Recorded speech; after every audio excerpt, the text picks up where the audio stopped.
In the quiet village of Eldon, where the hills met the horizon, there stood an old wooden house, known to everyone as the home of old Jero. Jero was not just a man of age. He was a man of wisdom, known far and wide for his insights into life's most challenging questions. From matters of the heart to the mysteries of the mind, many had traveled to sit at his feet, hoping to hear his thoughts. One chilly evening, a young man named Aiden made his way to Jero's home. Aiden was struggling. He had big dreams and plans for his future, but he felt that something was holding him back.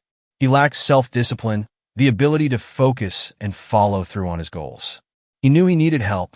As he approached Jero's house, he found the old man sitting on the porch, his eyes half closed as he breathed in the crisp evening air. Without opening his eyes, Jero spoke. Aiden, you seek the key to self-discipline, don't you? Aiden stopped, startled by Jero's words. Yes. He said softly, stepping forwards. I want to master my mind, but I don't know where to begin.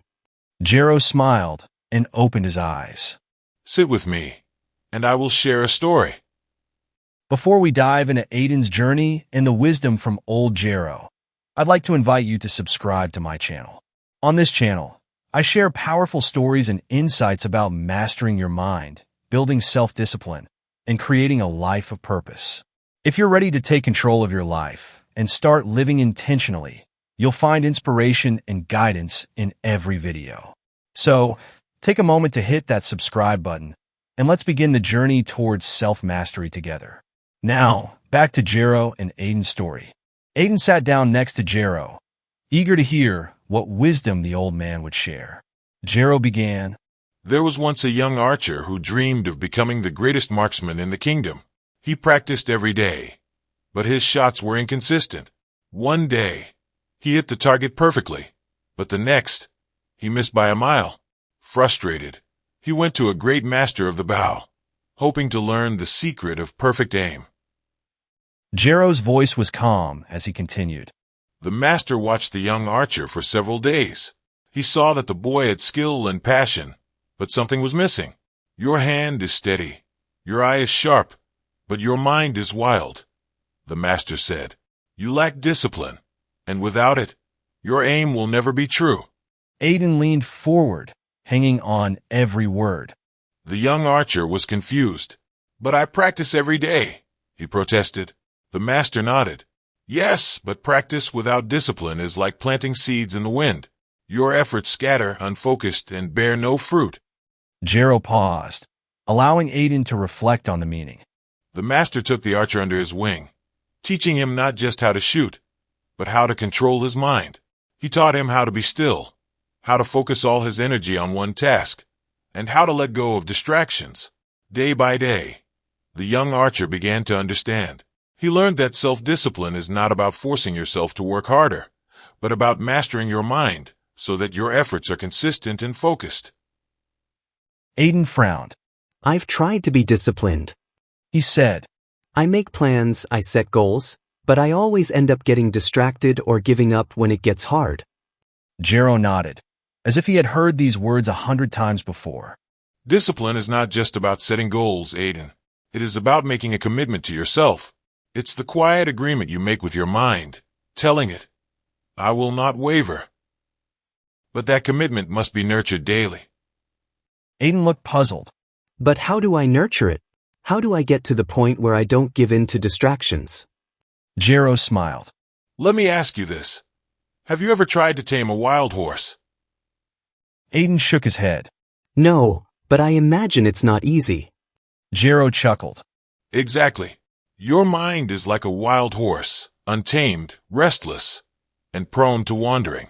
To master self-discipline, you must tame your mind. You must learn to guide it, rather than let it guide you. And just like taming a horse, it takes patience, practice, and persistence. Aiden leaned back, thinking about Jero's words. But how do I start? What do I do first? The first step, Jero said softly, is to recognize that self-discipline is not a punishment. Many people think of discipline as something harsh, something that forces them to give up pleasure or comfort. But true discipline is a form of self-love. It is the act of doing what is best for you, even when it's difficult. Aiden raised an eyebrow. Self-love. Yes, Jero replied. discipline is not about deprivation.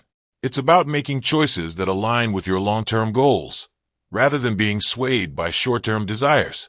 Every time you choose discipline, you're choosing to build a better future for yourself. Aiden sighed. That sounds great in theory, but it's hard in practice. What if I'm too tired or too overwhelmed? What if I don't feel motivated? Jero's eyes twinkled with understanding. Motivation is fleeting, Aiden. If you rely on motivation alone, you will never achieve your goals. Motivation comes and goes, like the wind. But discipline, that is the steady flame that burns no matter the weather. Aiden looked thoughtful. So, how do I keep that flame burning? By building habits. Jero said simply. Self-discipline is not about forcing yourself to do something difficult every day. It's about creating routines and habits that support your goals. When you have strong habits in place, you don't need to rely on motivation. You simply do what needs to be done. Aiden nodded slowly, beginning to understand. So, it's not about willpower. It's about creating a system that makes it easier to stay on track. Exactly.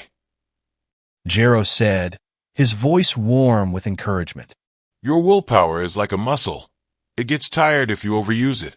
But when you build habits, you conserve that energy. You don't have to fight with yourself every day. You simply follow the path you've created. Aiden smiled for the first time that evening. That makes sense. But what if I still struggle? What if I make mistakes or fall back into old habits? Jero's gaze softened. You will struggle, Aiden. That's part of the journey. But discipline is not about perfection. It's about progress. Every time you fall, you get back up. Every time you slip, you correct your course. The key is persistence. Over time, your mind will become stronger, more focused. And when you master your mind, you master your life. Aiden sat in silence, feeling a deep sense of clarity. Thank you, Jero. He said quietly. I think I understand now. It's not about trying to be perfect or pushing myself harder. It's about taking control of my mind and building the habits that will lead me where I want to go. Jero smiled, pleased with Aiden's understanding. Exactly. Self-discipline is the bridge between where you are and where you want to be. It is the quiet strength that allows you to keep going, even when the path is difficult. And once you master that, nothing can stand in your way. Aiden stood, feeling a newfound sense of purpose. I'm ready to start building that bridge, He said confidently. Jero nodded. Then go, Aiden. Be patient with yourself. Trust the process. And remember, discipline is the key to unlocking your full potential. As Aiden walked away from Jero's home, the sky darkened into twilight, but he felt lighter than ever. He now understood that self-discipline was not about force, but about mastery of his mind, his habits, and ultimately his life. Old Jero watched him go, his heart filled with the quiet satisfaction that came from helping another soul find their way. The journey ahead would be long and filled with challenges, but Aiden now had the tools to succeed. And so do you. If you're ready to develop self-discipline and master your mind, don't forget to subscribe to my channel. I share stories, insights, and practical tips that will help you build the habits and mindset needed to achieve your goals. Together, we can create the life you've always dreamed of.